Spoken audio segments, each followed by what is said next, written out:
예, 지난주까지 우리는 금융소득에 대해서까지 강의를 마쳤습니다. 오늘은 사업소득으로 들어가겠습니다. 교재 제3장 페이지로는 81페이지 사업소득.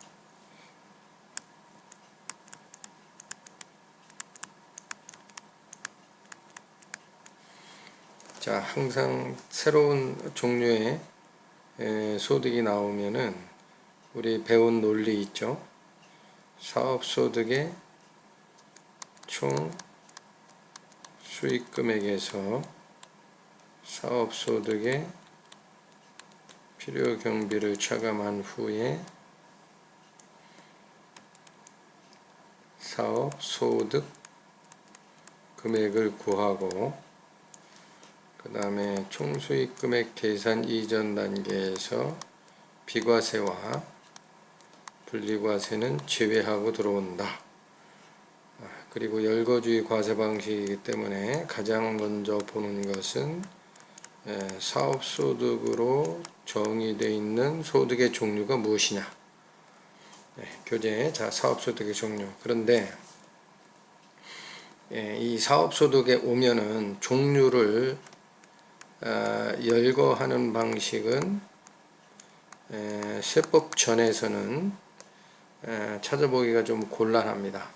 예시한 거예요. 그냥 예시. 왜냐? 너무 많기 때문에. 그래서 이 실제로 사업소득의 종류는 세법이 아니라 한국표준산업분류표, 한국표준산업분류표에 따르도록 되어 있기 때문에 이 한국산업분류표에 의하는데 가보면은 이게 거의 책 한 권입니다. 책 한 권. 그러니까 사업소득의 종류는 어마어마하게 많다는 거죠. 그래서 오히려 여러분들이 공부할 때는 종류보다는 성격으로 바꿔서 기억하시는 게 좋습니다. 어떤 것을 사업소득이라고 하느냐. 첫 번째는 영리목적으로 해야 합니다. 목적 자체가 영리목적이고, 두 번째는 자신의 계산과 책임 하에 해야 됩니다. 다른 사람이 책임지는데 내가 개입해서 뭔가를 해주는 것은 사업소득이 아닙니다. 그리고 계속적 반복적 성격을 가져야 된다라는 거죠. 계속적 반복적 성격을 가져. 다시 한번 사업소득은 영리목적으로 추구하는 것으로 자신의 계산과 책임하에 운영되며 계속적 반복적으로 행하는 활동, 이러한 활동에서 나오는 소득을 사업소득이라고 한다. 아시겠죠? 그래서 여러분 이제 주의할 거는 자기 책임과 계속성 반복성이 있으면은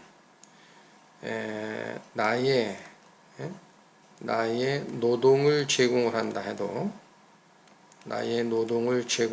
해도 이것은 근로소득이 아니라 사업소득이 됩니다.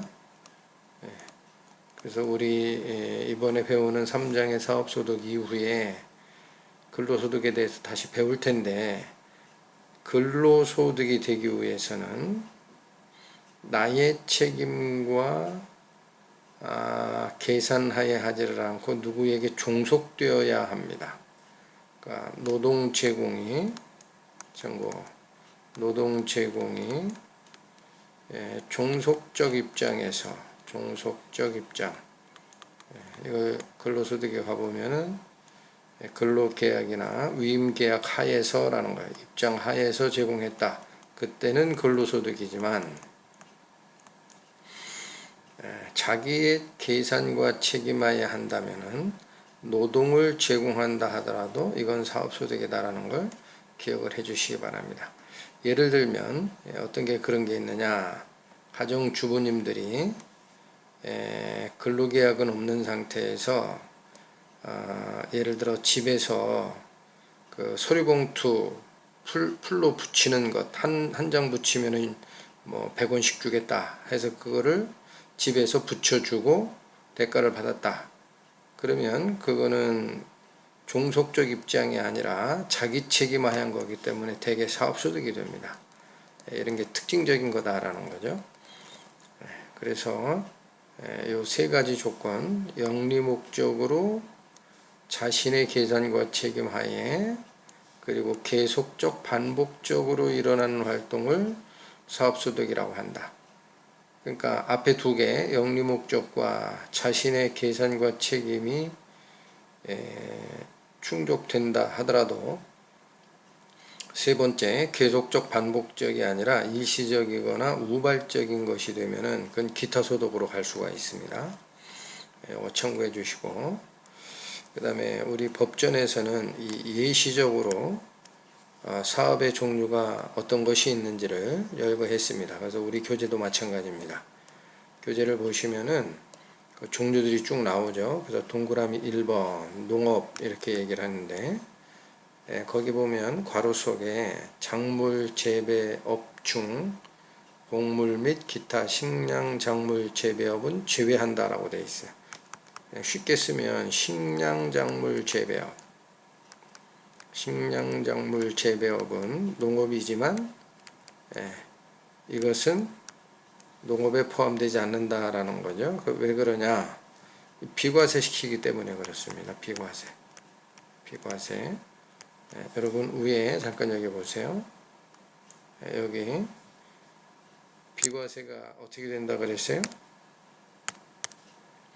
비과세가 됐든 분리과세가 됐든 이것은 총수익금액 계산 단계에서 제외하고 들어온다 그랬죠.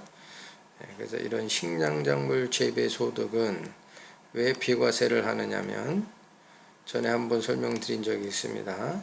우리 자연인 특히나 이 생명체에 해당하는 이 자연인은 생계 유지가 납세 의무의 기초 조건이 된다 그랬어요. 생계 유지용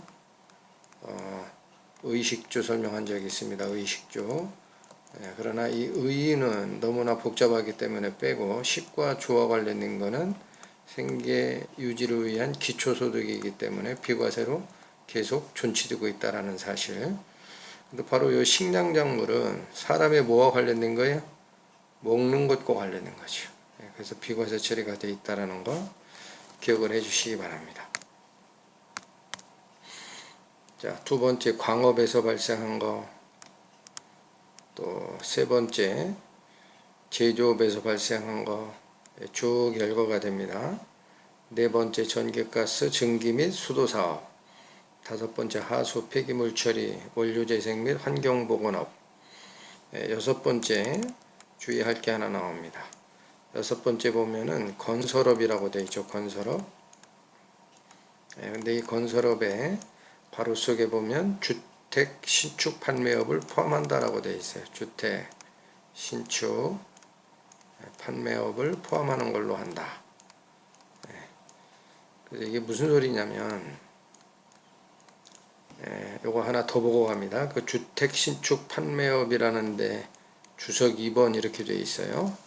그래서 교재 밑에 주석을 쫓아가 보니까 뭐라고 되어 있느냐?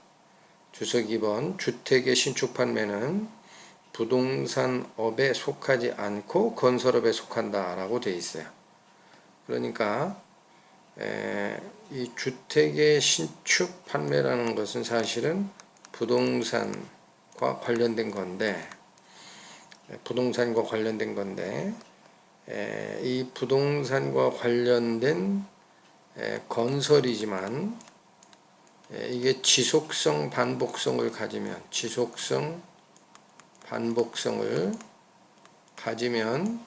건설업이 됩니다. 건설업. 이건 볼 것도 없어요. 그런데 지금 이 규정에서 보면은 주택 신축 판매업은 한 동의 주택, 딱 한 동의 주택만을 건설해도 된다라고 되어 있어요. 다시 얘기합니다. 지속성 반복성이 없어도 건설업이라는 거예요. 그런 의미라는 거예요. 그래서 왜 이렇게 세법에서 주택 신축 판매는 반복성이 없이 딱 하나의 주택만 건설해도 건설업으로 보느냐. 이 지속성 반복성이 없으면 원래는 이건 부동산업으로 가야 되거든요. 부동산업으로 가야 되는데 그렇게 가지 않고 건설업으로 인정해 준다라는 것은 이 건설업이 생산성 업종입니다. 그래서 나중에 보면 이제 중소기업 특혜도 적용받을 수 있고 합니다. 근데 만약에 부동산업으로 가면은 이건 중소기업 특혜를 인정받지 못하는 기타의 이런 제약들이 많아요. 그러니까 주택 신축 판매가 단 한 동의 주택 건설로 끝나는, 즉 반복성이 없다 하더라도 건설업 혜택을 주겠다라는 것은 세제 혜택을 많이 주기 위한 조치다라는 사실 기억해야 됩니다. 그 왜 그러냐면, 왜 그러냐, 주택은 뭐하고 관련되어 있어요? 여러분 여기, 자, 여기 기억나십니까? 의식주에 여기 이거 사람 사는 기초 재화로서의 주택이 들어가죠. 그러니까 국가는 바로 이렇게 주택 건설과 주택 임대라는 것을 공익성을 인정을 해서 거기에 도움을 줄 수 있는 그런 것들은 혜택을 주는 거예요. 그래서 이렇게 들어가 있다는 사실 기억을 해주시고, 자, 도매, 소매 7번이죠. 8번 운수업, 9번 숙박 및 음식점업, 10번 출판, 영상, 방송통신 정보 서비스. 자, 이런 거 여러분들이 보시면 됩니다. 네, 이런 종류의 사업소득이 쭉 열거가 됩니다. 11번 금융 및 보험업, 12번에 부동산업 나오죠. 12번에 부동산업. 네, 이 부동산업은 부동산의 매매와 임대와 중개를 포함하는 걸로 봅니다. 근데 이 부동산업과 임대업에서 발생한 소득 이렇게 돼 있고, 특히나 나중에 보시면은 부동산의 임대는 여러분 금융소득 쪽에서 한번 설명을 했습니다. 돈을 버는 불로소득의 성격이 있다 그랬죠. 불로소득의 성격이 있다. 그래서 얘는 과세상 불이익을 준다. 과세상 불이익을 준다라는 불이익. 그래서 이 불이익의 방식이 여러분 금융소득인 이자와 배당소득은 불이익의 방식이 뭐였었어요? 경비를 인정하지 않는 거죠. 그러나 이 부동산 임대는 실물자산이 존재하니까 경비 인정을 안 한다 이렇게 할 수는 없고, 결손이 생겼을 때 이것을 다른 소득과 통산을 하지 못하도록 하는 불이익을 준다라는 얘기를 했어요. 기억나십니까? 그게 이 부동산 임대라는 거죠. 기억을 해주시고, 다만 이게 이제 부동산 임대로 가면은 제재가 되기 때문에 여기 보시죠. 과세상 불이익을 주는 이런 상태에 갈 수가 있기 때문에 12번의 단서에 보면 뭐가 있느냐면 지역권과 지상권을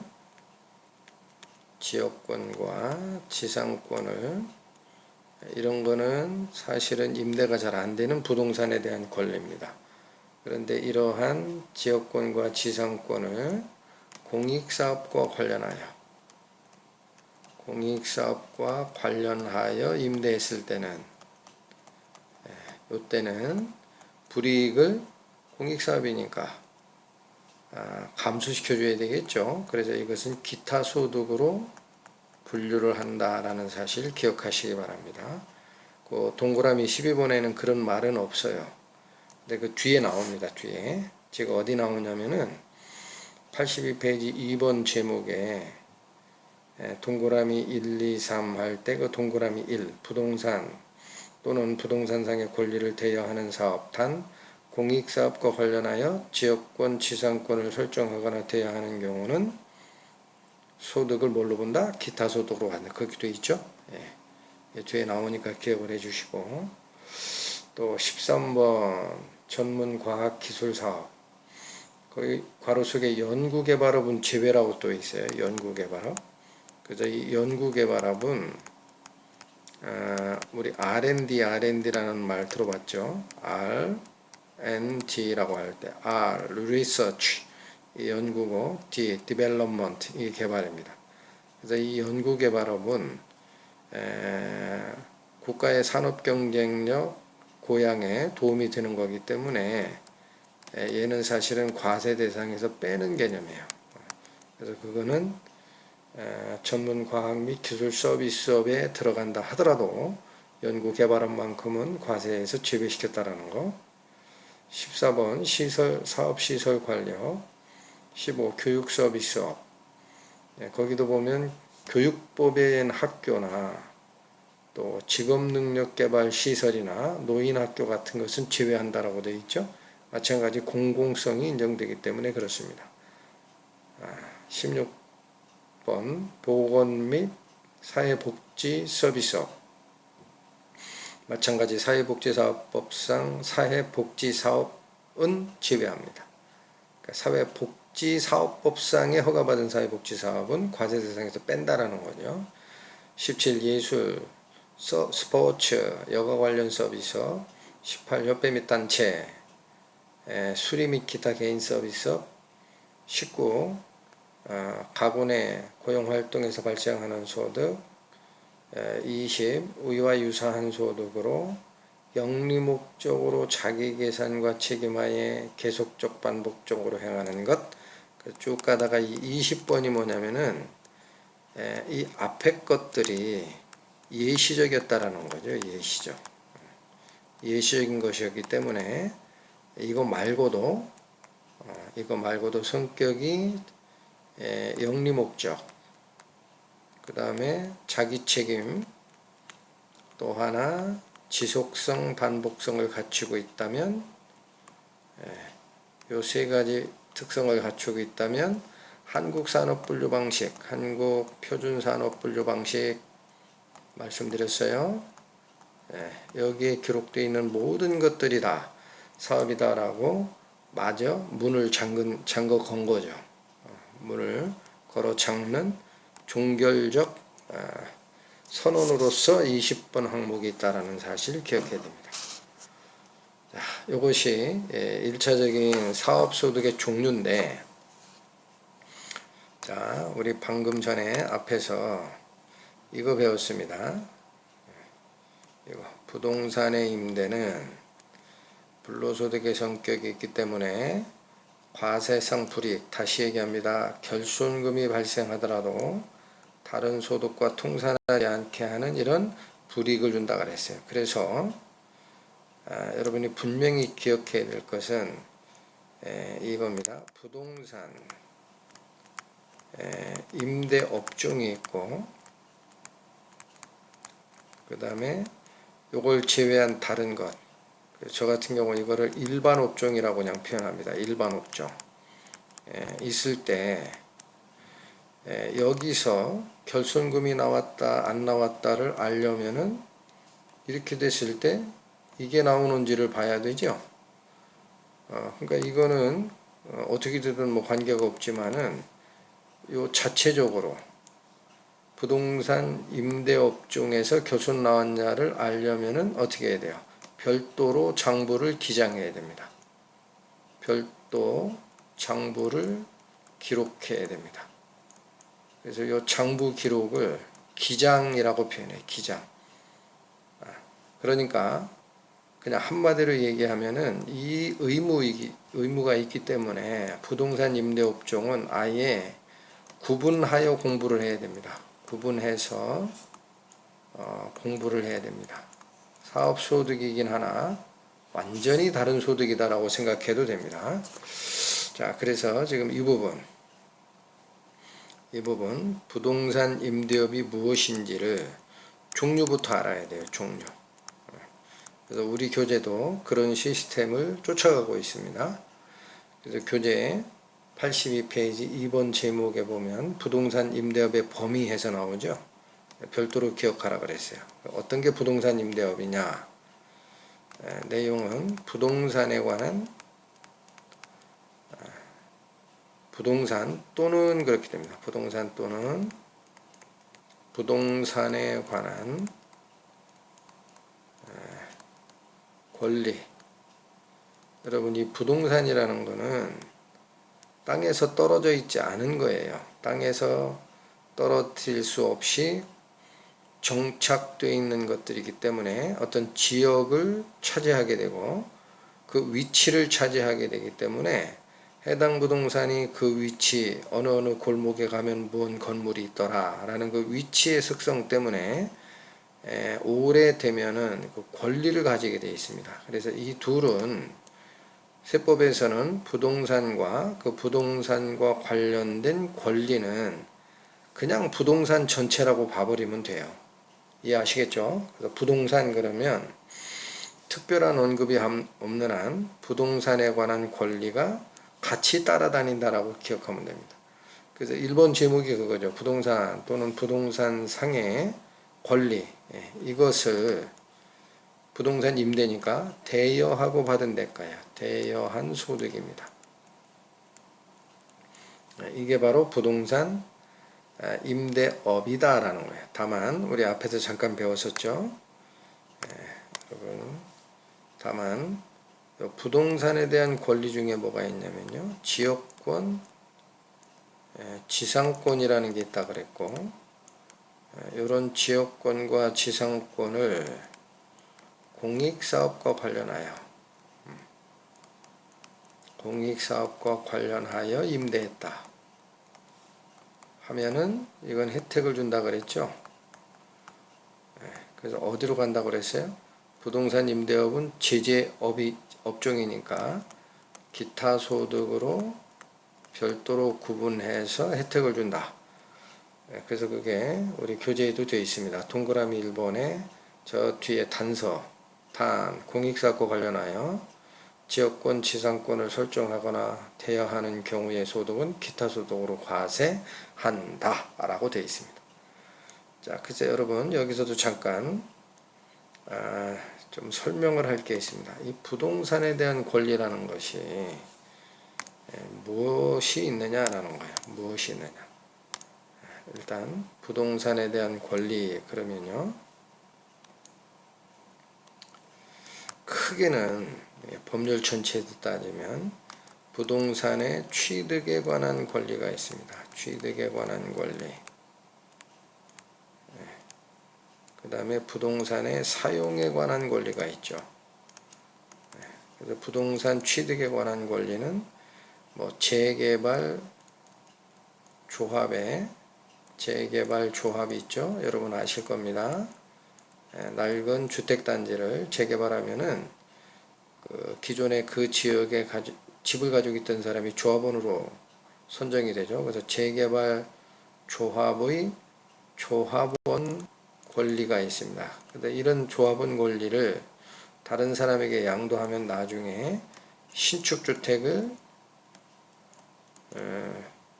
구입할 권리가 따라가게 되죠. 이런 것들이 부동산을 취득하는 권리입니다. 그 다음에 현재는 많이 이게 제재를 받고 있는데 지방 같은 투기성이 인정이 안 되는 곳은 아파트 당첨권 같은 것도 전매가 될 때가 있습니다. 수도권 지역은 이게 금지가 되어 있죠. 이것도 마찬가지 부동산을 취득할 수 있는 권리죠. 그런데 지금 부동산 임대업에서 요걸 A라고 하고 요걸 B라고 했을 때 A는 임대 대상이 되질 않아요. 지금 여기 대여를 해야 부동산 임대소득이 나오는 거죠. 근데 이거는 취득하는 경우에만 의미가 있지 취득도 안 돼 있는데 대여가 될 수가 없죠. 그래서 부동산 임대소득에서 얘는 전적으로 빠져나갑니다. 제일 실질적으로 문제가 되는 건 뭐예요? 사용에 대한 권리죠. 근데 이 사용에 대한 권리는 전세권이라는 것이 있을 수 있고,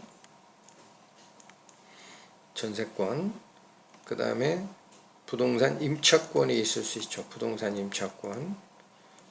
근데 이런 것들은 이거는 단기성 사용 권리입니다. 단기성 권리예요. 그래서 뭐 5년 정도, 통상 상가임대차보호법이 5년 정도 이렇게 보호를 하지 않습니까? 단기성 권리인데, 내가 장기적으로 특히나 건물이 아닌 경우가 많죠. 누구누구의 땅도 부동산이니까 장기적으로 이용하겠다 하면은 지상권이라는 걸 설정할 수가 있죠. 그래서 이것은 토지의 장기성 사용 권리입니다.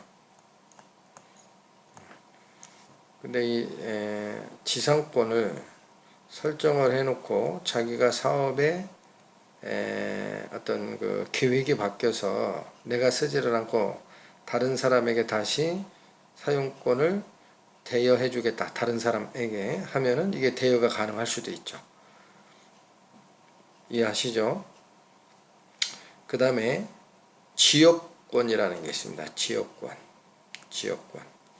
근데 이 지역권은 굉장히 특이합니다. 지역권은 임대하는 그런 권리가 아니라 이거는 자연적으로 법이 인정한 거예요. 그러니까 이 개념이 이겁니다. 자기 소유 부동산을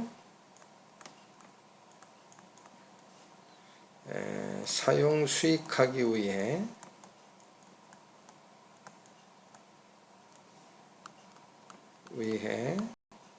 타인의 부동산을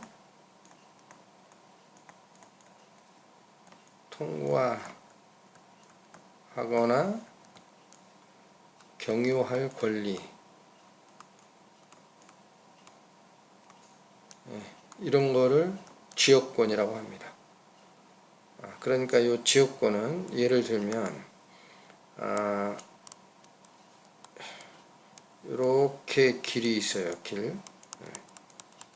길이 있고 요게 내 논이고 요거 다 김씨 거예요. 김씨 거. 이렇게 돼 있을 때 요거 싸고 있다고 가정합시다.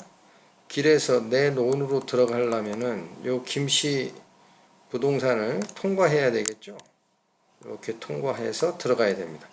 혹은 이게 수로다 그러면 물을 내 논에 끌어오기 위해서는 이 김씨 논에 물을 대고 그걸 다시 끌어오는, 어차피 김씨 땅을 통과해서 자기 소유 부동산을 사용 수익하기 위해 타인의 부동산을 통과하거나 경유할 권리가 만약 이게 배제가 된다면, 즉 김씨하고 나하고 싸워가지고 왼수가 됐다 이거예요.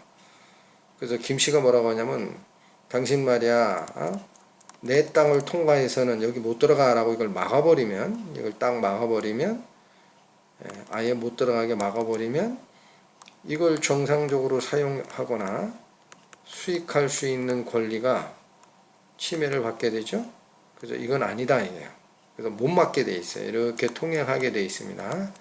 그래서 그런 권리를 지역권이라고 하니까 이런 건 사실상 타인에게 임대되는 경우는 가능성은 거의 낮다고 봐야 됩니다. 그런데 이제 얘도 마찬가지. 세법이 얘기하는 거야. 이 지상권과 지역권이, 지상권은 내가 어떤 토지의 사용 목적을 위해 장기간 권리를 설정한 거기 때문에 얘도 타인에게 임대할 가능성은, 타인 임대 가능성은 굉장히 낮습니다. 그러니까 이게 더 낮죠 사실은. 그러니까 이 지역권과 지상권의 임대 대여는, 요 대여는 쉽지는 않은 건데 어찌됐든 일어날 수 있으니까, 일어났다고 하면 뭐다?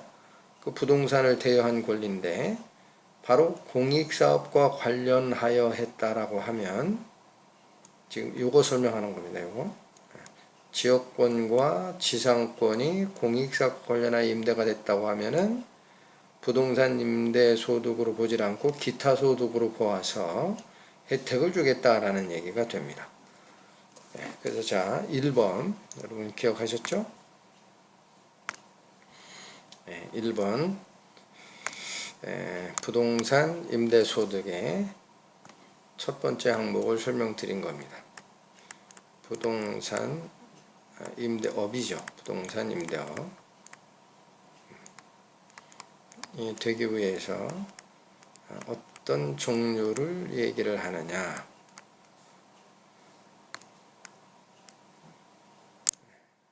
종류는 어떤 거냐. 첫 번째 부동산과 그 다음에 부동산에 대한 권리에 대한 권리 항상 따라다닌다고 그랬어요. 이거를 대여로 인한 소득이다 라고 얘기해요. 대여 소득. 특히나 부동산에 대한 권리가 대여되기 위해서는 사용 권리가 여기에 해당될 것이다. 기억하시라고 그랬어요. 자, 두 번째. 부동산 임대업의 범위 두 번째. 여기 좀 특이한 용어들이 나옵니다. 공장재단 또는 광업재단, 공장재단 또는 광업재단의 대여소득이라고 나옵니다. 이게 무슨 소린가 했더니 공장재단이나 광업재단은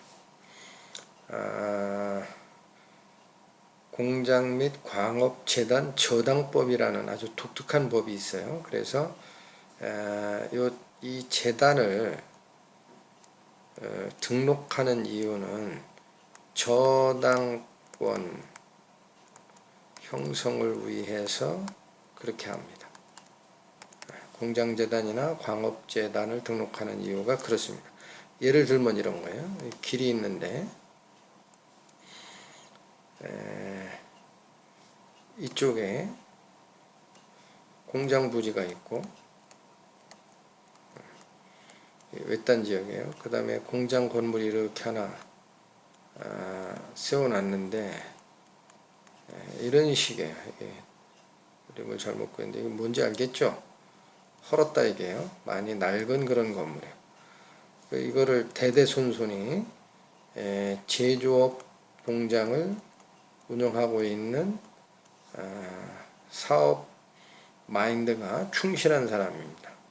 그런데 요 땅값이 한 5억이 되고 건물값은 누더기로 지붕 긴 거 보시죠. 이게 잘해야 뭐 한 5천만 원이나 될까 이 정도 된다고 가정을 하세요. 그래서 이 사업자가 은행에 돈을 좀 꾸고 싶다 하면 대출을 받고 싶다 하면 그냥 잘 안 빌려주죠. 그러니까 이 부동산을 은행에 저당을 잡고 돈을 빌릴 텐데 두 개 다 합쳐봐야 5억 5천 밖에 안 되잖아요. 그 집값은 거의 쳐주지를 않을 거고 그 다음에 아마 이 땅값도 한 4억이나 칠 겁니다. 대출 한 4억을 다 받아놨더니 더 이상은 담보력이 없다 그래서 사업자금 대출을 안 해줍니다.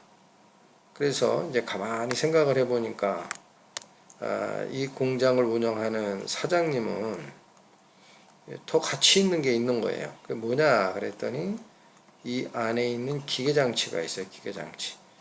이건 아주 고가의 기계장치이기 때문에 50억쯤 갑니다. 그러니까 이 사장님은 정말 제조업에 사업적 마인드만 가지고 사시는 분이에요. 그러니까 이분이 생각하는 것은 요 50억을 은행에 저당을 잡히고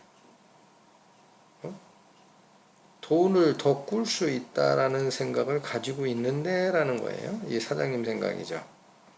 그런데 은행이 이거를 저당 잡을 방법이 없어요. 왜 그러냐? 요 기계장치는 동산이기 때문에 점유권자가 그냥 소유자일 뿐 소유권을 나타내는 등록부라는 것이 존재하질 않아요. 여러분 무슨 말인지 알겠죠? 은행이 저당을 잡기 위해서는 그 소유권에 관련된 서류에 내가 이 물건에 대해서 저당을 잡고 얼마의 돈을 빌려줬다 이런 기록을 남기기로 하는데 이거는 관련된 권리 서류가 없다라는 말이에요. 권리 서류가 없기 때문에 저당권을 행사할 수 없는 문제가 생깁니다. 그래서 바로 요 공장재단 및 광업재단, 공장 및 광업재단이죠. 공장 및 광업재단 저당법이라는 걸 만들어 가지고 공장 및 광업재단 저당법이라는 것을 만들어서 이 법에 뭐라고 되어 있냐면은 이거 전체를 기계를 포함해서 이거 전체를 공장재단으로 등록을 하라 이거야. 이렇게 등록을 하면 이 등록된 이 공장재단은 나눠서 팔 수 없습니다. 한꺼번에 움직이게 돼 있어요. 그리고 요 공장재단 등록부가 생기게 돼요. 장부라는 거예요. 공장재단 등록부라는 장부가 있기 때문에 그 장부의 저 밑에 저당권을 은행이 이제는 설정하고 돈을 빌려줄 수가 있게 됩니다. 그러니까 지금 세법이 얘기하고자 하는 핵심이 뭐냐면은 이렇게 공장재단에 등록이 돼 있다라는 거예요. 부동산 2개랑 토지와 건물 및 동산까지 돼 있을 때 이거 전체를 저당을 받고 돈을 빌려주는 것뿐만 아니라 이 사장님이 너무 열심히 사업을 하다가 보니까 건강이 악화됐어요. 그래가지고 이 사장님이 잠깐 나 캐나다에 가가지고 좋은 공기 마시면서 바쁘니까 막습니다.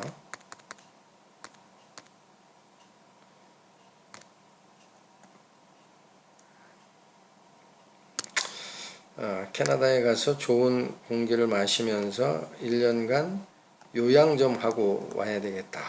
병이 걸려가지고. 그러면 이거를 누군가 제3자에게 당신이 한 3년 동안 이거를 사용해라. 그래서 사용을 하게 하고 뭐를 받을 수 있어요? 요금, 대가를 받을 수 있죠. 그러면 이 공장재단에게 뭔가 공장재단 전체를 누군가 사용했으면은 여기 동산도 사용이 되고 부동산도 사용이 될 텐데 뭐로 볼 거냐라는 거예요. 이게 세법의 고민입니다. 그래서 그냥 이거 전체는 묶여 있기 때문에 어느 하나를 떼서 독립적으로 매각하거나 재산권 행사를 할 수가 없기 때문에 묶여 있기 때문에 이거 전체는 그냥 뭐로 본다? 부동산을 임대하는 걸로 본다라는 거예요. 이거 전체는 묶여 있기 때문에 부동산을 임대하는 걸 본다. 이해하시겠습니까? 광업재단도 마찬가지입니다. 광업재단은 광구에 속해 있는 그 기계장치와 또 광구를 구성하는 토지와 또 그 건물 이런 거 전체를 또 등록할 수 있죠. 그래서 그 전체를 등록했으면 공장을 등록을 했던 공장재단을 등록을 했던 혹은 광업재단을 등록을 했던 이 등록된 상태에서는 이거를 대여했을 때 이거 전체를 부동산으로 본다라는 개념입니다. 부동산을 대여하는 것으로 보아서 부동산 임대소득으로 보겠다. 이해하셨습니까? 네. 자, 그리고 세 번째가 있죠. 교재의 세 번째. 뭐냐면은 광업권자 혹은 조강권자, 광업권자, 조강권자 혹은 덕대라고 되어 있어요. 덕대. 여러분, 이 광업권자, 조강권자는 광업권법이 발효되고 나서 설정한 채굴에 관한 권리입니다. 근데 이 덕대라는 것은 광업권법이 만들어지기 이전, 법 이전에 이미 설정한 뭐냐면 채굴 권리예요.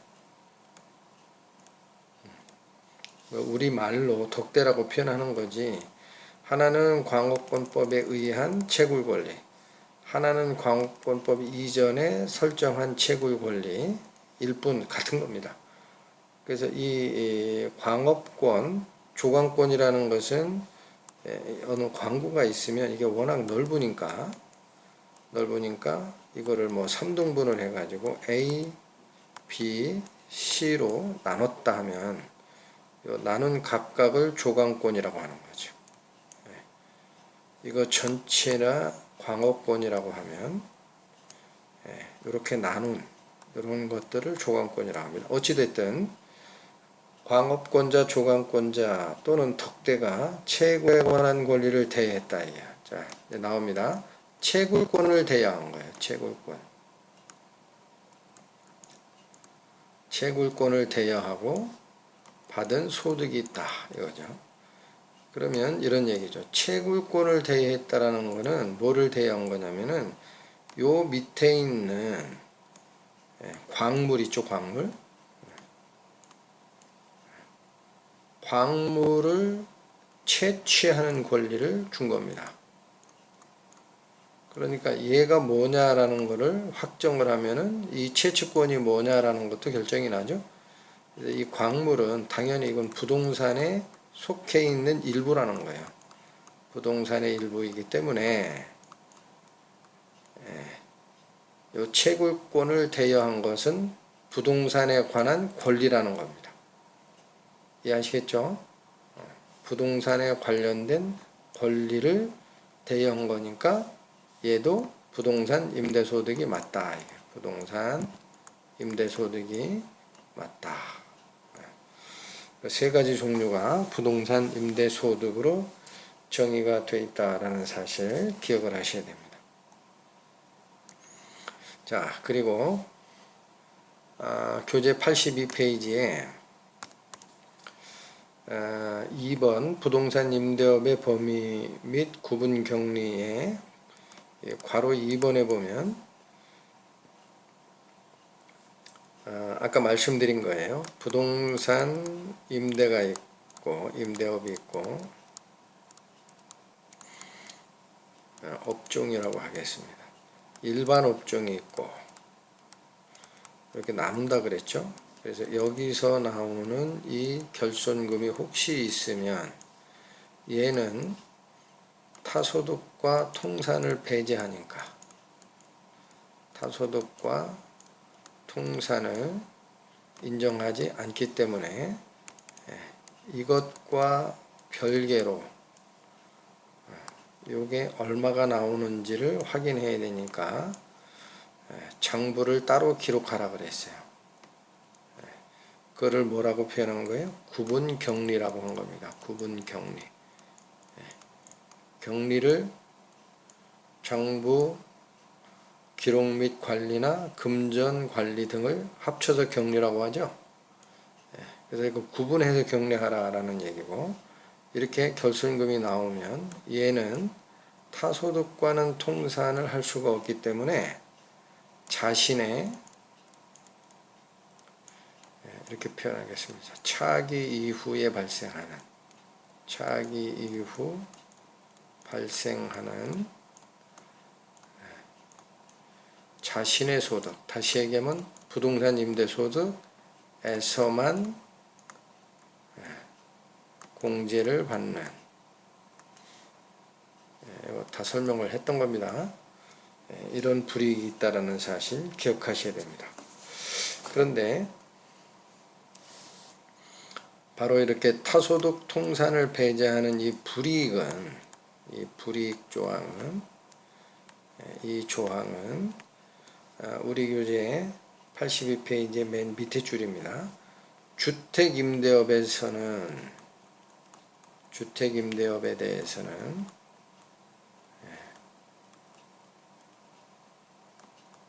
적용하지 않습니다. 이 불이익 조항을 주택임대업은 적용하지 않는다라는 게 뭐예요? 이 주택임대업에 대해서는 불이익을 주지 않겠다라는 거죠. 왜 그래요? 앞에서도 설명을 했지만은 생명체인 자연인의 생계유지 3요소 중에 계속 나오는 거예요.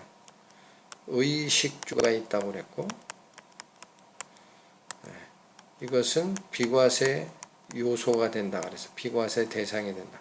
다만 의는 복잡하니까 뺀다 그랬고, 식과 주가 여전히 생계유지의 비과세 요소다 그랬죠.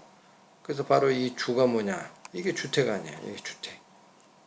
그래서 주택임대는 세법이 불이익을 줘야 될 대상이 아니기 때문에 마찬가지입니다. 타소득 통산을 배제한다라는 이 규정을 주택임대업에 대해서는 적용하지 않는다라는 거예요. 이 규정을 적용해서 빼겠다. 그러니까 주택임대업에서 나오는 결손금은 타소득과 통산이 된다라는 사실입니다. 여러분 이해하시겠습니까?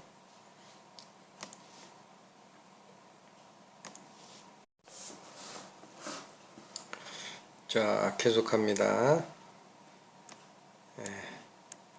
사업소득을 지금 공부하고 있죠.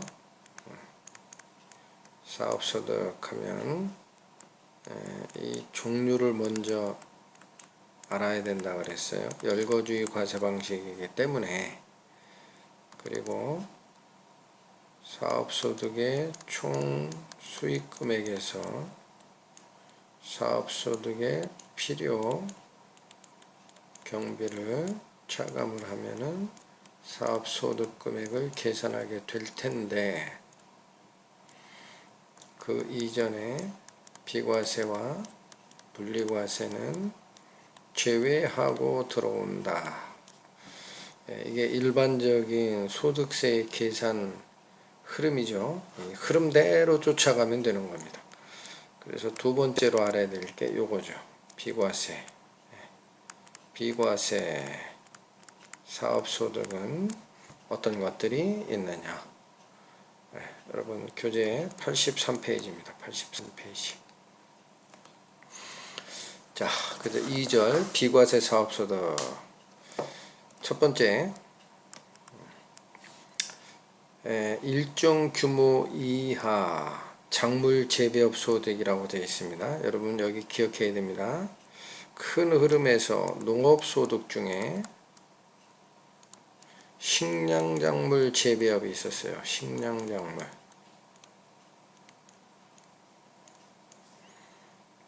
재배. 곡물 및 식량작물 재배업이라고 되어 있는데, 일단 식량작물이라고 기억하면 됩니다. 이거는 주식입니다. 주식. 우리가 먹고 살 주식을, 주식 그러면 또 스타그라고 생각하는 게 주된 식물이죠. 쌀, 보리 뭐 이런 걸 거예요. 이런 거. 이런 걸 생산하는 거는, 이거는 원천적으로 사업소득, 농업에서 빠져나갔습니다. 어디 나와요? 교재 81페이지 사업소득의 1번에 나옵니다. 그래서 이거는 제외된 거예요. 아예 사업소득 자체가 아니다라고 제외시켰어요. 그런데 지금 우리가 배우고 있는 83페이지에 일정 규모 이하의 작물 재배업이라는 거는 이 식량작물 재배업 말고도 많이 있어요. 이렇게. 그러니까 이런 것은 곡물 및 식량작물 재배업이 아니라 기타 다른 작물 재배업이 존재하는 거죠. 다른 작물 재배업. 그러니까 농업의 범위가 굉장히 넓은데 바로 이 식량작물 재배업을 제외한 나머지를 얘기한다라고 해도 보아도 됩니다. 그런데 바로 요게 수익금액 기준으로 얼마 이하? 10억 원 이하. 10억 원 이하가 되면 이거는 소농이라고 표현해도 됩니다. 소농. 그러니까 농가이지만은 규모가 작은 농가라는 뜻이에요. 대농이 아니라. 그래서 이런 소농에 해당하는 상태가 되면은 얘는 이제 비과세로 빼주겠다라는 거죠. 비과세. 그래서 이 비과세든 과세 제외든 간에 세부담은 없습니다. 어찌됐든 농업 중에서 두 가지로 구분된다는 거죠. 곡물 및 식량 작물 재배업이 되면은 요건 주식에 대한 거니까 주된 식물에 대한 거니까 과세에서 제외시키고 나머지 작물 재배업이라 하더라도 규모가 작은 소농 즉 수익 금액이 10억 원 이하가 되는 정도의 농가가 올린 소득이다 그러면은 비과세로 빼주겠다라는 규정을 두고 있다라는 거죠. 이게 첫 번째고, 두 번째 농가 부업 소득이 있습니다. 농가 부업 소득. 여기서도 여러분 그 비과세 하면 이거 기억나십니까? 비과세 하면 그냥 무조건 암기하기 전에 어떤 게 비과세 요소라고 그랬어요? 생계 유지와 관련된 것들.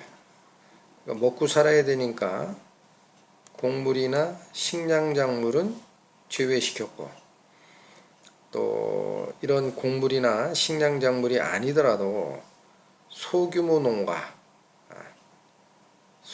농가가 벌어들이는 이런 것들은 역시 생계유지 수단으로 봤기 때문에 비과세를 시킨 겁니다. 그리고 나서 또 하나, 그런 농가들이 부업적으로 하는 소득이 있을 거다라는 거죠. 부업적으로. 그러니까 이런 것까지 과세하면 되겠느냐라는 거예요. 그래서 이것도 바로 요 농가, 소농에 대한 일종의 혜택이 연장된 거다라고 봐도 됩니다. 그래서 이걸 다시 또 나눕니다. 어떻게 나누느냐면 시골에 가면 이 농가들이 부업으로 올리는 소득 중에 제일 큰 게 뭐냐면은 농사 짓다가 겨울 되면은 농사를 일시 중단을 하죠. 그럴 때에 외양간에다가 가축들을 키워서 내다 팝니다. 그래서 이걸 뭐라고 하느냐면 농가 부업적 축산이라고 합니다. 농가 부업적 축산. 이게 가장 대표적인 농가 부업 소득입니다. 소, 돼지, 닭 이런 거 길러서 파는 거 있죠. 그래서 이것은 전액 비과세를 일단 해줍니다. 전액 비과세를 해주고, 그 다음에 이거 말고, 그러니까 소나 돼지나 이런 거 길러서 파는 것은 주된 부업 소득이긴 하지만 소득의 크기가 꽤 커요. 근데 그거 말고 나머지 것은 기타의 농가 부업 소득이라고 봐도 됩니다. 법조문에는 그렇게 되어 있지는 않은데 기타의 농가 부업 소득이라고 봐도 됩니다. 이렇게 기억하는 게 편해요. 그래서 예를 들면 이런 거죠. 고공품을 만든다. 고공품이라는 것은 옛고자, 장인공자 이렇게 쓸 거예요. 그래서 옛날 전통적인 어떤 공예품을 만드는 거예요. 예를 들면 어떤 게 있어요? 예를 들면 강화도의 화문석 이런 거죠. 그 다음에 저 전라북도인가요? 담양 그러면 뭐 죽쇠공품 뭐 이런 거. 이런 것들이 고공품이죠. 옛날 그 공예 제품 이런 거를 만들거나 또는 어떤 게 있어요. 민박. 이건 휴양지 근처에 가면 민박집 있죠. 또 무슨 뭐 고사리 뜯어서 팔고 하는 거 있어요. 이거 음식물 판매도 되고 농가에서 하는 일들이에요. 이게 다. 또 전통차 이런 걸 만들어서 판다거나 또 양어 고기를 길러서 판매한다거나 이런 것들을 다 뭐라고 표현하느냐, 기타의 농가보업 소득이라고 표현을 합니다. 그래서 요 기타의 농가보업 소득은 여기는 전액비과세고 기타의 농가보업 소득은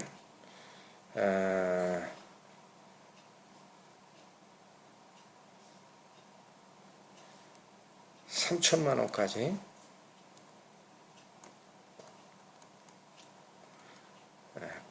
다시 비과세를 해줍니다. 근데 여기 요 농가 A의 농가보업적 축산과 관련해서 주의할 게 하나가 있습니다. 이게 뭐냐면 이게 농가의 부업적 축산이냐 아니면 주업이냐 축산이 이걸 먼저 판단을 해야 되겠죠. 그래서 이 세법에서는 뭐라고 되어 있냐면은 우리 교재 83페이지에 밑에 주석 5번에 보면은 마리수로 재개되어 있어요. 마리수. 그 예를 들어 소 이런 건 몇 마리까지냐? 50마리. 젖소 그런 것도 마찬가지입니다. 50마리. 마리수로 세개되어 있어요. 그 다음에 돼지 종류 있죠. 돼지는 양돈 농가라고도 하는데 굉장히 사업적으로 크게 합니다. 그래서 이건 700마리까지. 그 다음에 양이나 염소 종류 있죠. 이건 그렇게 크게 하지는 않습니다. 그래서 각각 300마리. 그 다음에 토끼 있죠. 토끼 길러서 판다 5,000마리. 그 다음에 가금이라고 합니다. 가금이라는 것은 집가자 새금자예요. 집에서 기르는 새 종류. 예를 들면 닭, 오리 이런 거죠. 그래서 닭 15,000마리까지. 오리도 15,000마리까지. 그 다음에 요 농가보업적 축산을 혜택을 주다가 보니까 강원도 산골에 사시는 분들은 우리는 이런 게 축산이 아니라 벌 기릅니다. 양봉. 우리도 혜택 줘야 됩니다. 그랬더니 몇 마리로 할까요? 곤란하죠? 벌을 마리수로 세기에는 그래가지고 요것은 벌통으로 얘기합니다. 벌통. 그래서 통이라는 표현보다는 무리군자를 써서 백군이라고 되어 있어요. 백군이라는 것은 벌 100통입니다. 벌 100통. 그래서 벌 100통까지는 양봉해도 농가법적 축산이 된다라고 하는 거죠. 그래서 이 마리수 이하일 경우에는 이게 부업이 돼요. 근데 이거를 초과하면 부업이 아닙니다. 근데 그걸 판단을 어떻게 하냐면은 이 종류별로 한다고 그랬는데 예를 들어서 A와 B가 있어요. 근데 소, 돼지, 염소 이렇게만 보겠습니다. A는 소 50마리, 또 돼지는 700마리, 또 염소 300마리 이렇게 기릅니다. 근데 B는 소만 60마리 이건 없어요. 이렇게 됐을 때 어디까지 비과세 혜택을 주느냐라는 게 문제가 될 수 있죠. 어떻게 주느냐? 종류별로 판단하는 거예요. 종류별로. 그러니까 이 A는 소도 50마리라는 규모를 넘지 않았고 돼지도 700마리라는 규모를 넘질 않았습니다. 그 다음에 양과 염소도 각각 300마리라는 규모를 넘지를 않았죠. 그러니까 이 A는 전액 비과세 혜택을 주는 거예요. 근데 B는 60마리가 넘었죠. 그럼 어떻게 되느냐? 50마리까지는 비과세 범위입니다. 그리고 나머지 10마리가 있어요. 10마리. 이건 과세인데, 자, 이때 중요한 게 이겁니다. 그대로 과세를 하는 게 아니라 과세로 분류가 된다라는 거죠. 이렇게 기억하셔야 돼요. 과세로 분류가 돼서 이 과세로 분류되는 이것은 책에 보면 바로 요 기타의 농가부업소득과 다시 얘를 합산을 합니다. 다시 얘기합니다. 농가부업적 축산의 규모를 초과한 거. 이게 규모 초과분이에요. 규모 초과분은 과세로 분류가 되는데 직접 과세하는 게 아니라 그래서 얘는 이쪽에 포함시켜 가지고 다른 농가부업 소득과 합쳐서 3천만원 이하가 되느냐 이걸 다시 판단한다는 거예요. 3천만원 이하가 되면 역시 비과세가 다시 적용이 된다는 사실 기억을 해 주시라라는 거. 여러분 이해하시겠죠? 이게 농가부업 소득의 비과세인데, 자, 여기 하나 주의할 게 있습니다. 여러분 우리 책은 2019년 판이라 이게 미처 반영이 안 됐는데 2번 밑에 이 다시 이렇게 기억을 해 주시고 하나가 추가가 됐습니다. 뭐냐면 어업소득이 있습니다. 어업소득. 그래서 이 어업소득이라는 것은 연근해업과 내수면업 이걸 다 포함합니다. 연근해업과 내수면업. 이게 무슨 소리냐면 연근해업이라는 건 원양어업의 반대죠. 가까운 바다에서 통통배 타고 나가서 뭔가를 하거나 또는 김 양식, 굴 양식장 이런 거 만드는 게 연근해업이에요. 내수면업은 뭐예요? 민물에서 어느 충주호나 이런 호수나 이런 곳을 빌려 가지고 거기다가 어떤 양식장을 하는 거죠. 그래서 이렇게 해서 발생한 소득에 대해서는 요 어업소득을 혜택을 추가로 좀 많이 주자라는 뜻에서 신설된 겁니다. 이게 신설된 조항이에요. 그래서 어디까지 비과세를 해주느냐? 5천만원까지 5천만원까지 비과세 혜택을 주자. 그렇게 작년도 즉 2019년 말에 세법 개정에서 추가됐다는 사실도 기억을 해 주시기 바랍니다. 이거 적어 주시기 바랍니다. 책에 없습니다. 주의해야 돼요. 그리고 이제 세 번째, 전통주 제조소득이 있다. 전통주 제조소득.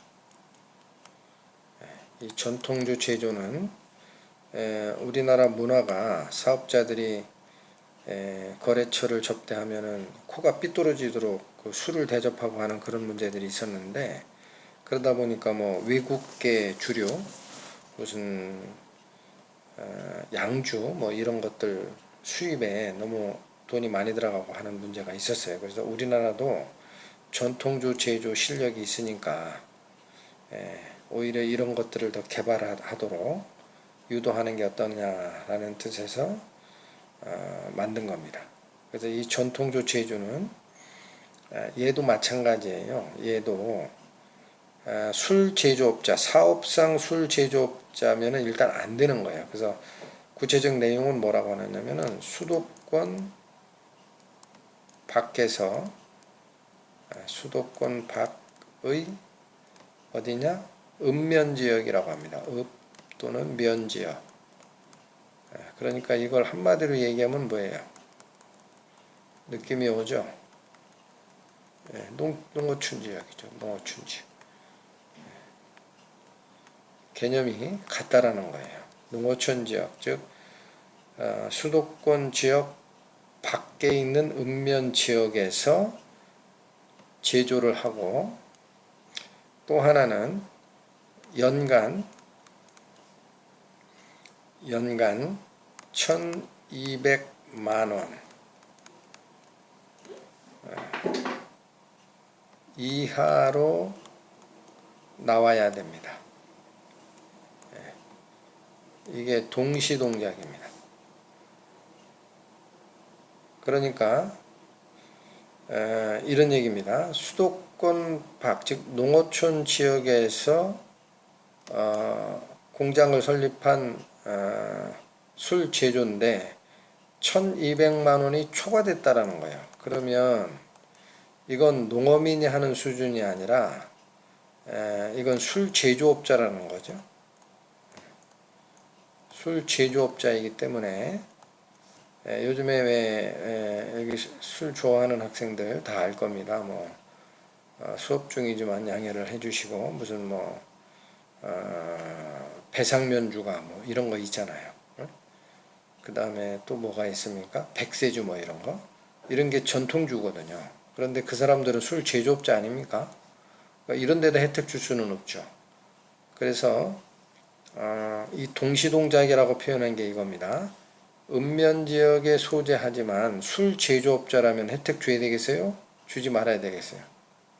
주지 말아야죠. 그래서 초과가 되면 술 제조업자로 보기 때문에 이건 전액 과세가 됩니다. 전액 과세. 그러니까 이 얘기입니다. 위에 있는, 여기 잘 보시기 바랍니다. 위에 있는 농가보업소득, 그 다음에 요 어로어업소득, 이런 거는 5천만 원, 혹은 이 위에 보면 농가보업 쪽 축산전에, 또 기타의 농가보업 소득은 3천만 원까지 비과세, 이런 혜택을 주는 데 비해서 전통주 제조 소득은 술 제조업자에게는 줄 수 없다라는 개념이 들어가 있어요. 그래서 1200만 원이라는 소득 기준 이하가 되면, 그러면 이 사람은 부업적으로 하는 전통주다. 부업적 전통주 제조자자. 그러니까 여기는 혜택을 주지만, 오케이 주지만 초과했다. 그러면 이 술 제조업자이기 때문에 한 푼도 비과세 혜택을 줄 수 없다. 그러니까 이건 all or nothing의 개념이다. all or nothing의 개념으로 비과세가 적용이 되는 굉장히 특이한 거다라는 거 기억해 주시면. 자, 맞아 갑니다. 네 번째. 조림기간 5년 이상인 임업소득, 이렇게 되어 있죠. 그래서 이거는 옛날에 우리가, 아주 옛날에 그 산림녹화를 위해서, 이게 아니죠. 산림소득이라는 그 소득 구분이 따로 있었던 적이 있어요. 그런데 이 산림소득에 대한 것을 이제 사업소득에 합산하면서 따로 구분하던 것을 사업소득에 포함해서 규제하면서 당시에 여기에 주었던 소득공제 혜택을 그대로 승계한 겁니다. 승계해서 비과세 규정으로 존치시킨 것이 이겁니다. 그러니까 내용은 뭐예요? 내용은 일단 조림기간이 중요합니다. 5년 이상이어야 합니다. 그러므로 천연임 같은 것은 안 됩니다. 이 조림기간 5년 이상이라는 것은 인공조림을 기본 조건으로 하는 거예요. 산림녹화 사업에 사람의 노력이 일단 가미가 되고 5년 이상은 유지를 해야 경제성이 있는 이목이 나온다라고 본 거죠.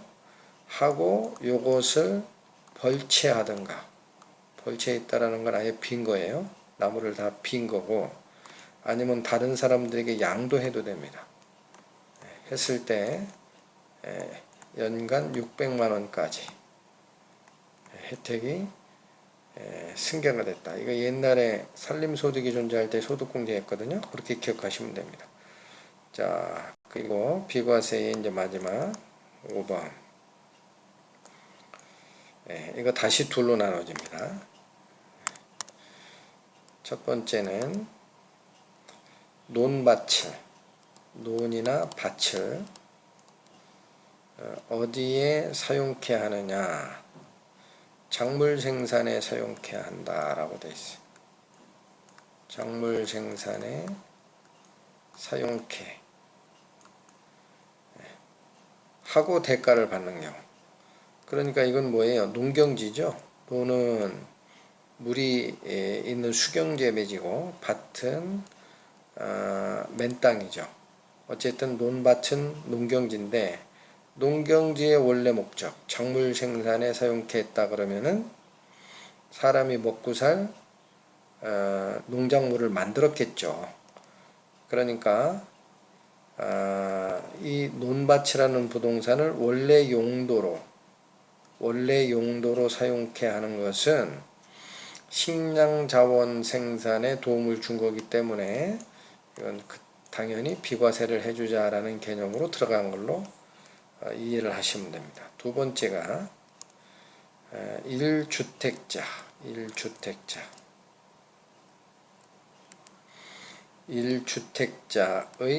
주택임대소득은 비과세 해주겠다. 이건 왜 그런가요? 주택 하나를 가지고 있는 것은 투자 목적이 아니라 생계용이죠. 생계용으로 누구나 다 하나씩 가지고 있습니다. 그렇죠. 누구나 다라기보다는 한 세대가 하나씩 가지고 있어요. 그러니까 자기 거주 목적으로 한 주택을 보유하고 있었는데 그걸 임대할 경우가 생긴다라는 거예요. 어떻게? 내가 안 살고 어떻게 임대? 예를 들어 지방 발령이 났다 이게요. 지방 발령이 났다 그러면 서울에 있는 내가 살라고 가지고 있었던 그 주택은 임대를 놓고 나는 발령지인 지방에 내려가서 재임대를 해야 되겠죠. 이해되시죠? 그런 때는 한 주택이지만 내가 가지고 있는 게 딱 한 주택이지만 임대가 가능한 거죠. 임대. 근데 이거는 지방 발령이 돼서 자기도 임차료를 내야 되니까, 자기도 임차료를 지불해야 되니까 지방에서, 그러니까 이거는 사실상 소득을 구성하지 않는다고 봐도 되는 겁니다. 그래서 비과세 조치를 해준 거죠. 다만 요 1주택이 고가주택,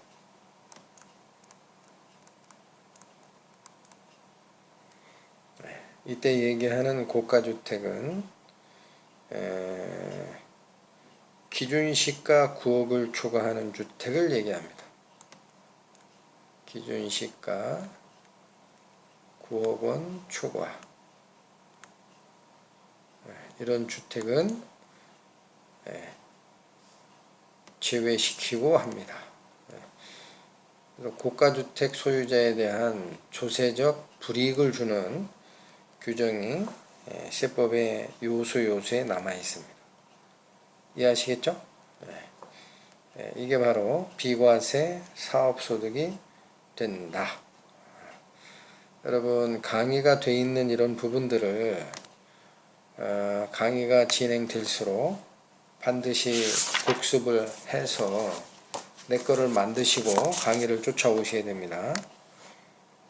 이거 온라인 수업이라고 해서 대충 시간 가면 되겠지 하고 생각하면 오산이에요. 이 세무에게는 그렇게 해서는 여러분들이 학점을 받을 수 없을 거예요.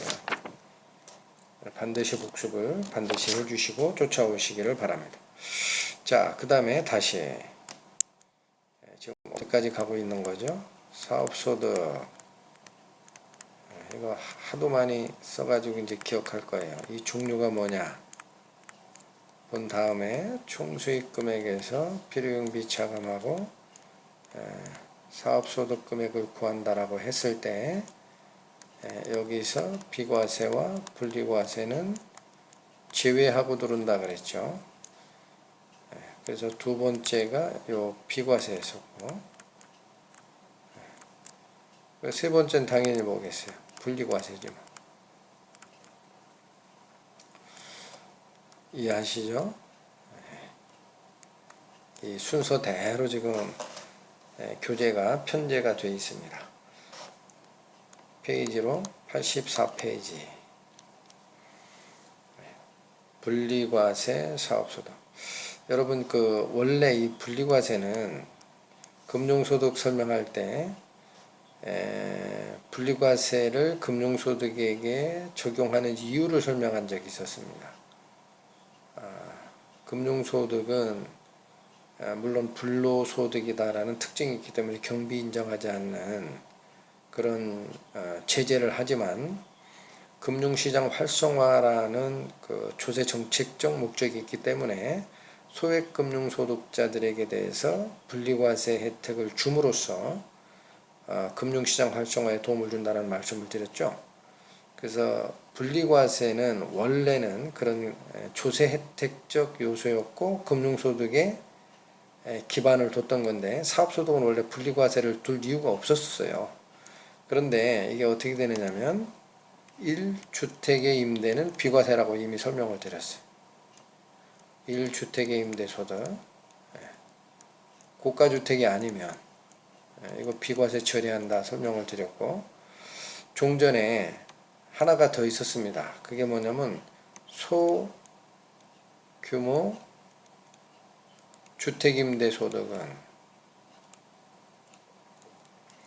다시 얘기합니다. 이 1주택의 비과세 빼고 나서 나머지도 그렇다는 얘기예요. 나머지 소규모 주택 임대소득에 대해서는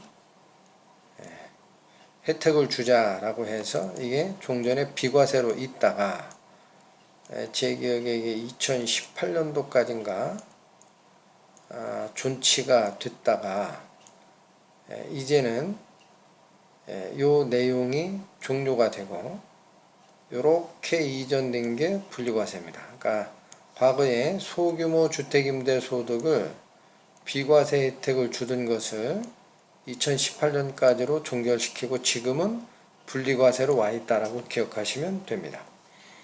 자, 그래서 그 분리과세 소득을 보시면 교재 84페이지죠. 뭐라고 되어 있습니까? 소규모 주택임대소득을 말하는데 개념이 총수익금액 기준으로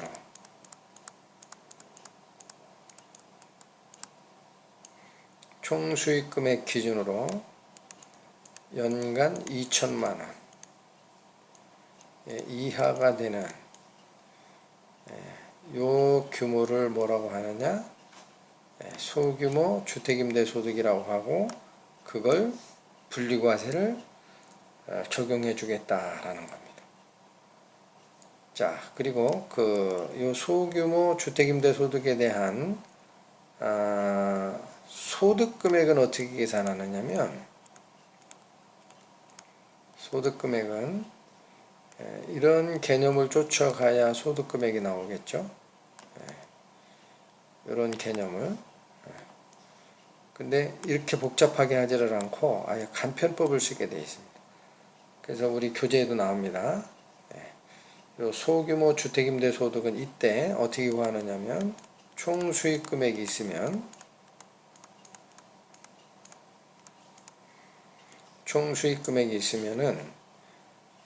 일단 경비를 50%를 인정을 합니다. 경비를.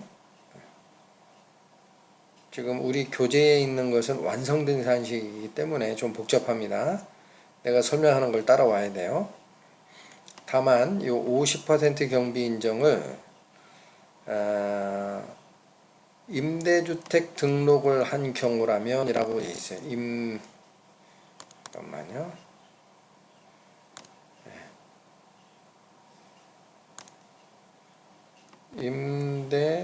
임대주택 등록을 한 경우, 지금 이게 무슨 소리냐면 요거는 세법에 의한 게 아닙니다. 여기서 얘기하는 임대주택 등록을 했다라는 것은 민간임대주택법에 의해서 그렇게 했다라는 거예요. 우리 교재에 나오니까 나중에 여러분들 자세히 읽어봐야 됩니다. 민간임대주택법, 그러니까 세법이 아닌 임대주택 관련된 이 모법이 있어요. 여기에 의해서 등록이 되면은 60%로 혜택이 올라갑니다. 이걸 기억을 해주시고, 그 다음에 한 번 더 혜택을 줍니다. 한 번 더. 어떻게 주느냐면 이렇게 계산된 소득금액을 전체를 소득금액으로 보는 게 아니라 요 뒤에 오는 바로 이것은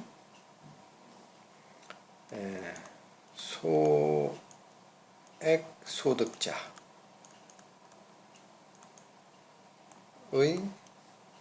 혜택이다라고 보면 됩니다. 소액소득자, 즉 무슨 얘기냐면 주택임대소득을 제외한 다른 종합소득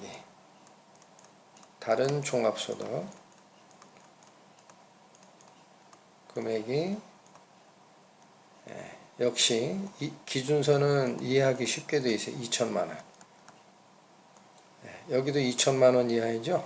같은 기준이라고 보시면 돼요. 다만 이것은 주택임대 총수익 금액이 2천만원 이하일 때 그걸 소규모 주택임대소득이라고 하는 거고, 얘는 다른 종합소득이 2천만원 이하가 되는 경우입니다. 그러면 소액소득자라고 일단 인정이 되고, 그 소액소득자라면 소득금액에서 200만원을 다시 빼준다라는 거예요. 이해하시겠습니까? 그런데 요 다시 빼주는 요게 2배로 인정되는 경우가 있다는 얘기예요. 200이 아니라 400. 그게 누구냐? 임대주택 등록을 하면 그렇다는 얘기. 자, 그러니까 지금 여기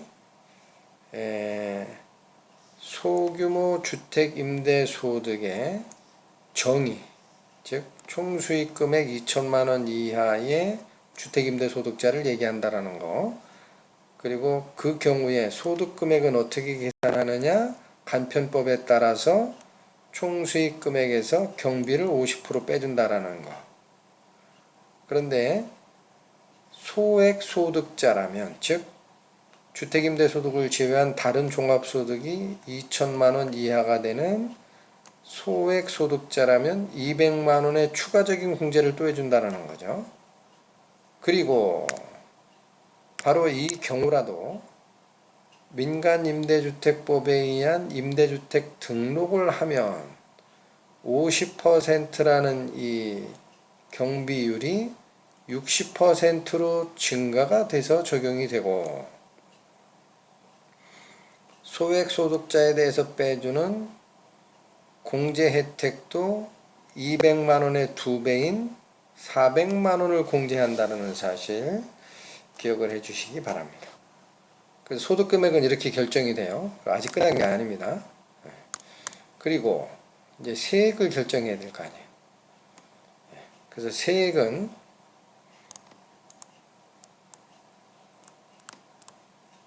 위에서 계산된 그 소득금액을 가지고 따지는데, 세액은 이렇습니다. 분리과세 시세액이 있어요. 그러니까 지금 이 소규모 주택임대소득은 원래가 분리과세잖아요. 그러니까 그건 어떻게 하겠다라는 얘기냐면, 위에서 계산한 이 소득금액이 있어요. 이게 주택임대소득이죠. 그래서 분리과세 그러면은 금융소득 분리과세에 적용하는 14% 세율을 일단 적용하자라고 합니다. 하고 다른 종합소득이 있어요. 다른 종합소득에 대해서는 일반 세율로 적용한 세금을 계산하고, 그래서 이 둘을 더하는 것이 분리과세 시 전체 세금이 됩니다. 그리고 나서 또 하나는 분리과세가 아니라 종합과세가 됐다면 얼마의 세금이 왔을까를 다시 계산을 합니다. 그건 어떻게 되는 거예요?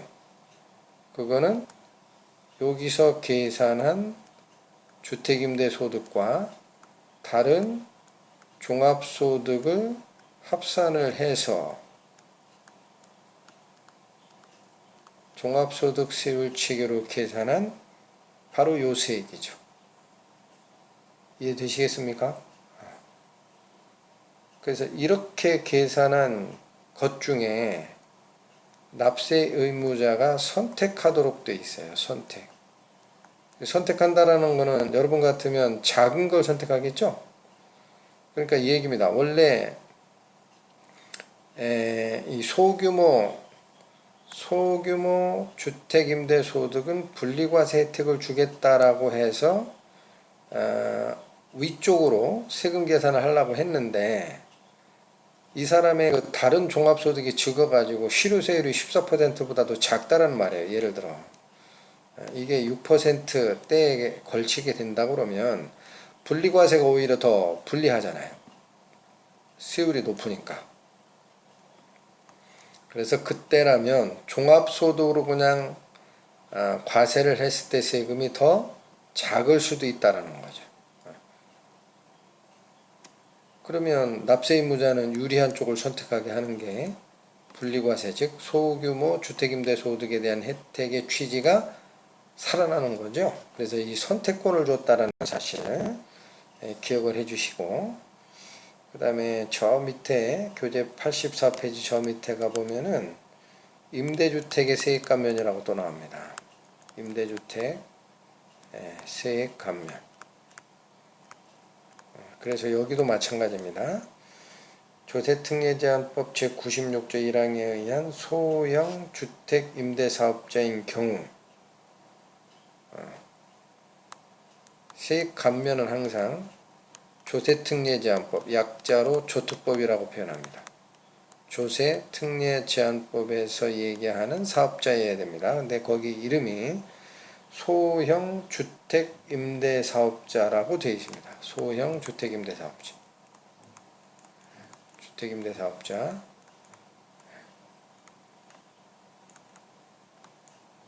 이 조건까지 되면 얼마의 감면율을 적용한다? 30%의 감면을 적용한다 라는 겁니다.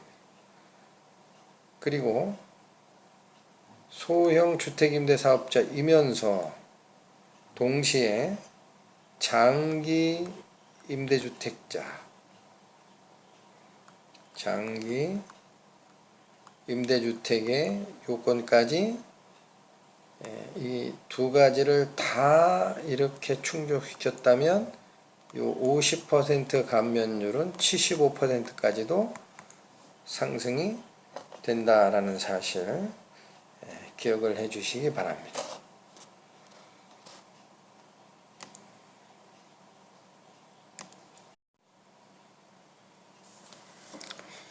자, 계속 하시겠습니다. 교재 85페이지에 보시면 사업소득 금액의 계산. 자, 여기 무슨 말이냐면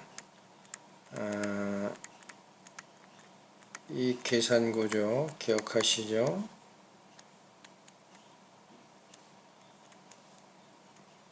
이 계산 구조. 이 계산 구조 이제 따라가야 되는데, 실무적 측면에서 사업소득의 총수익 금액하고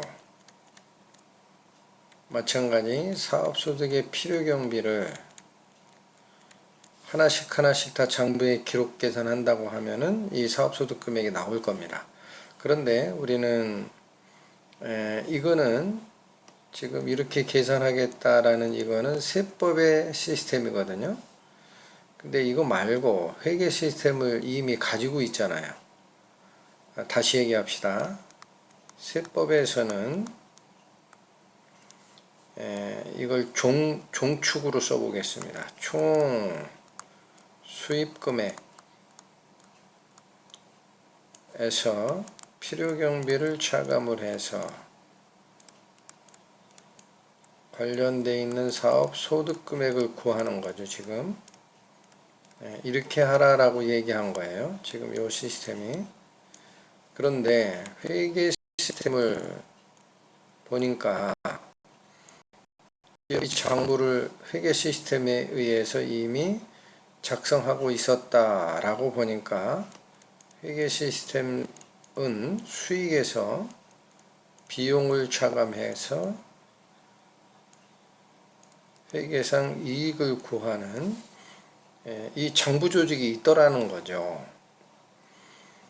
그러니까 이 회계적 장부 조직을 갖추고 있는데도 불구하고 이 세법이 얘기하는 이 시스템으로 다시 하라 그러면은 두 번 작업을 해야 돼요. 두 번 작업. 어떻게 두 번 작업합니까? 한 번은 세법에 의한 장부, 한 번은 회계학에 의한 장부. 이 두 번을 작업해야 되기 때문에 중복일 뿐만 아니라 세법적으로 계산된 이 소득 금액이 맞는지를 검증하는 과정도 마땅치가 않습니다. 그래서 세법은 어떤 과정을 쓰느냐, 이 복식부기 회계 시스템이 오류 검증력도 뛰어나고 하니까 이걸 이용하자라는 거죠. 그래서 어떻게 이용할 거냐. 자, 요거랑 요것이, 즉 세법이 얘기하는 총수익 금액과 회계에서 얘기하는 수익이라는 것이 차이가 약간 발생할 거다라는 겁니다. 그렇게 많은 차이를 가져오지는 않아요. 마찬가지 세법이 얘기하는 필요경비라는 것과 회계가 얘기하는 비용이라는 것도 약간의 차이가 발생할 거니까 회계상 산출된 이익에서 출발해 가지고 세법이 얘기하는 소득금액을 구하는 방법이 있지 않겠느냐라는 거예요. 어떻게 하면 되겠어요? 바로 요 차이들, 요 차이들을 조정해서 소득금액을 만들어 나가면 되겠죠. 근데 특히나 요 차이 조정을,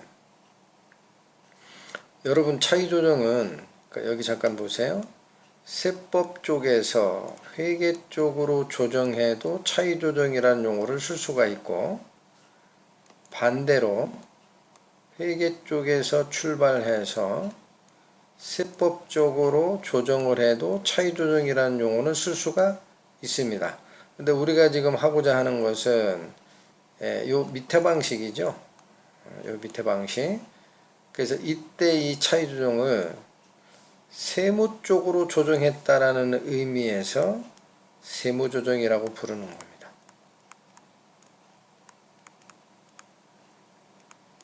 여러분 직장에 이런 세무 조정 시스템이 있다라는 것을 들어본 학생들이 이거 다 알 거예요.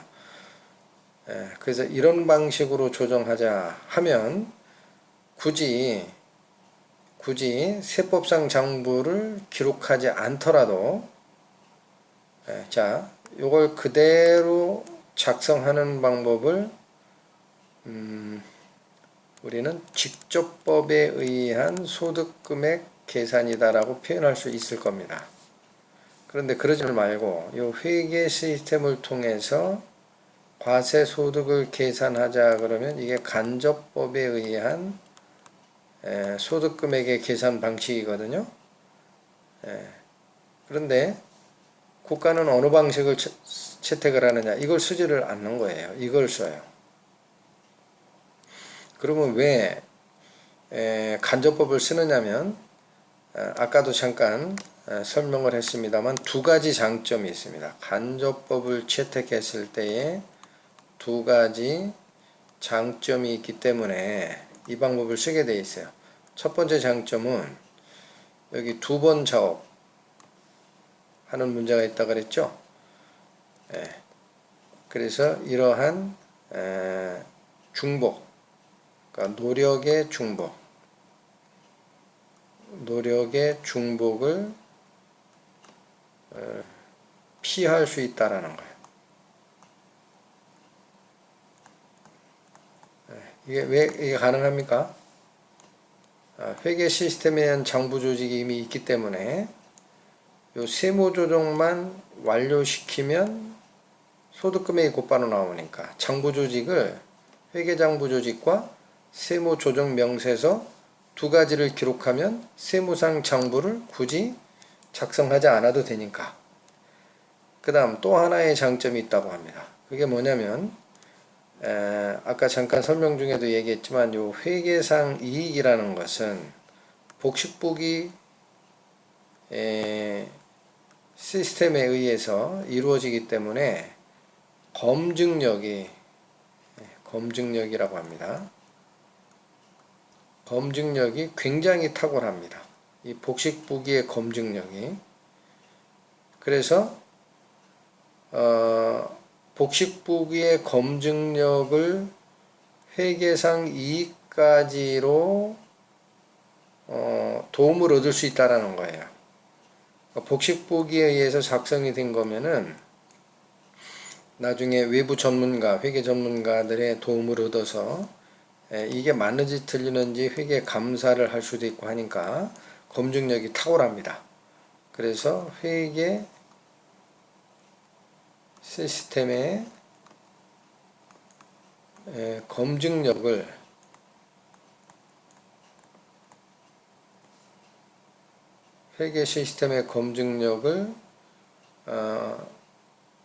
가져올 수 있다.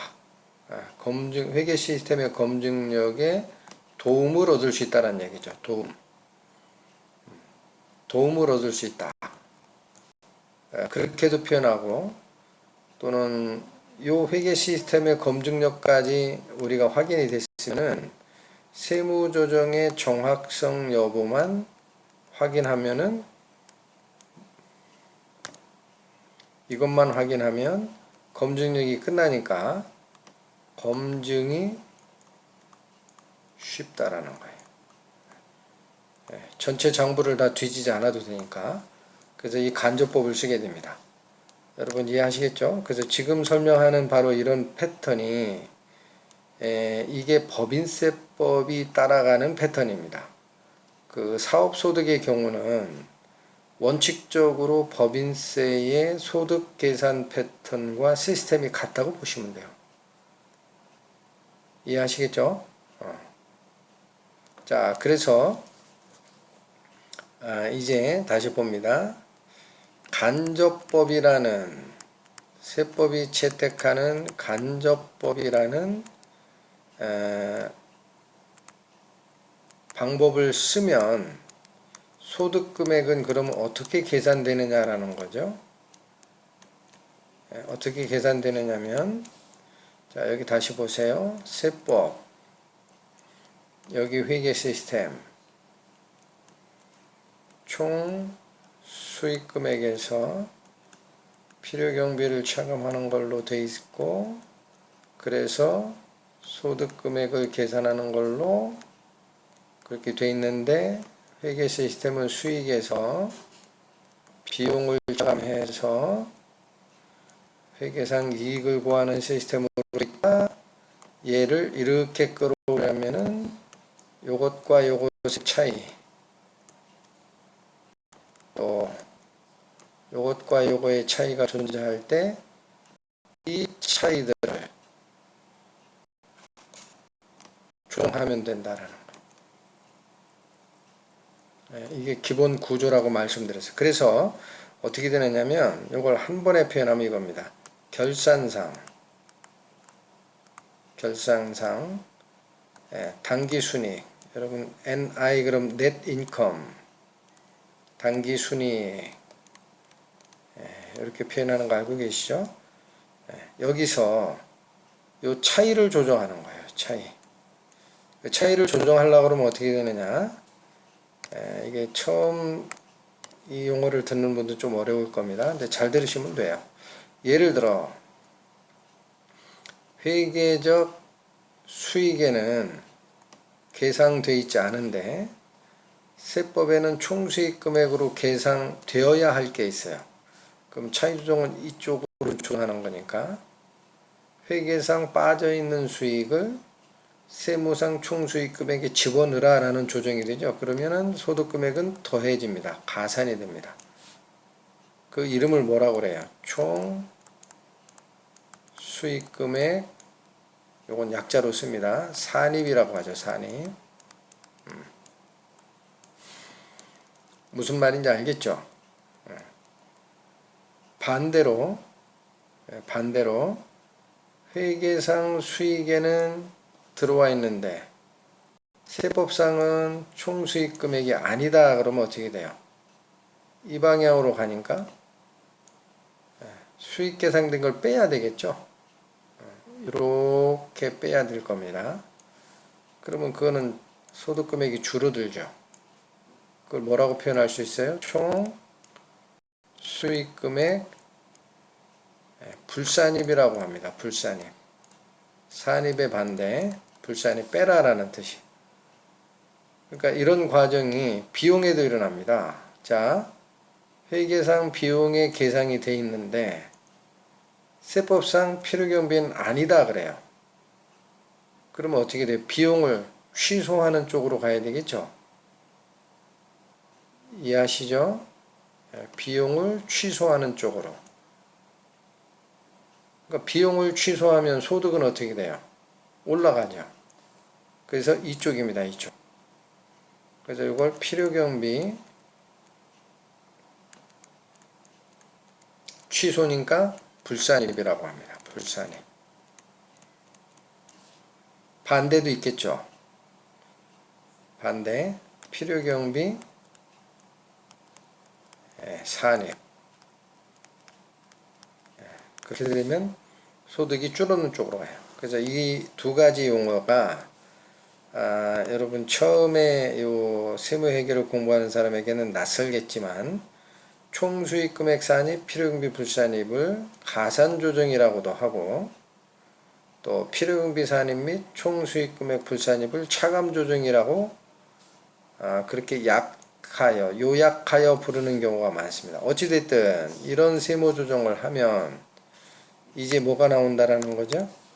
우리가 구하고 싶었던 사업 소득 금액이 나온다라는 거예요. 이 과정을 쫓아가게 돼 있다라는 거예요. 간접법에 의한 소득 금액의 계산은 이 과정을 쫓게 돼 있고 바로 요것을 우리가 세무조정이라고 하라라는 거예요.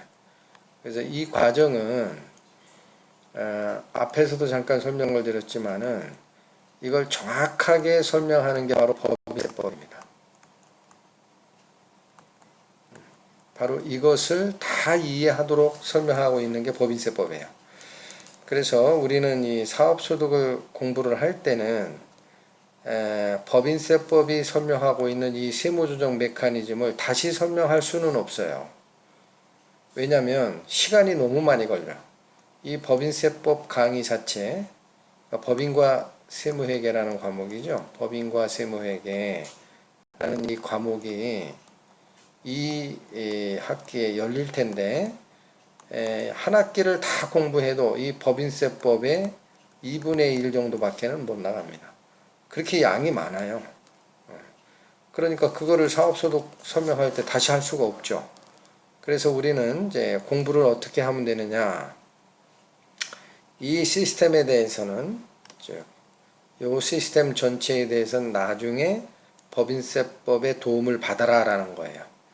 그리고 우리는 법인세와 사업소득의 차이점에 대해서만 여기에만 초점을 맞춰서 공부를 하는 것으로 그렇게 해야 학습과정의 요령이다라는 겁니다.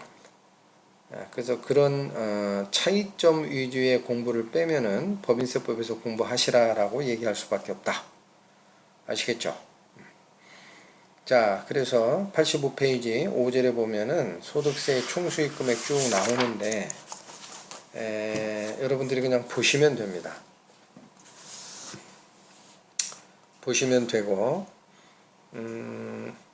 중요한 거는 자, 여기도 마찬가지입니다. 공부를 하는 요령이 요거 위주로 잠깐만요. 그렇게 설명하면 오해가 되겠네. 요거 위주로 그러니까 필요경비가 인정이 안 되는 것도 요거 위주로 이런 것들이 어떤 게 있느냐라는 거를 공부를 하면 나머지는 다 필요경비나 총수익 금액이 인정된다라고 봐도 되니까 그래서 우리 교재도 86페이지부터는 뭐를 설명해요? 총수익 금액 불산입을 설명하죠. 총수익 금액 불산입 이런 거 위주로 학습을 하시면 된다라는 겁니다. 거기 보면 뭐 환급받았거나 타세에게 충당된 소득세, 또 이월결손금 보전에 충당한 자산 수중이익 뭐 이런 식으로 쭉 돼 있죠. 그래서 구체적인 거는 여러분들이 따로 공부를 하시되 마찬가지 작년 말에 세법 개정을 하면서 그 2번에 여기 약간 바뀐 게 있습니다. 충당된 자산 수중 이익이라고 되어 있었어요. 근데 여기에 뭐냐면 단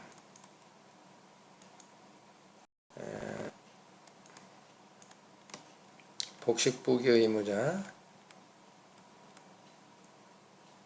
자의 국고보조금은 제외한다라고 되어 있습니다.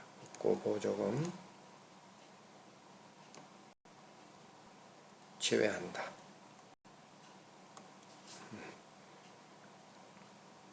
그러니까 이 말은 무슨 얘기입니까?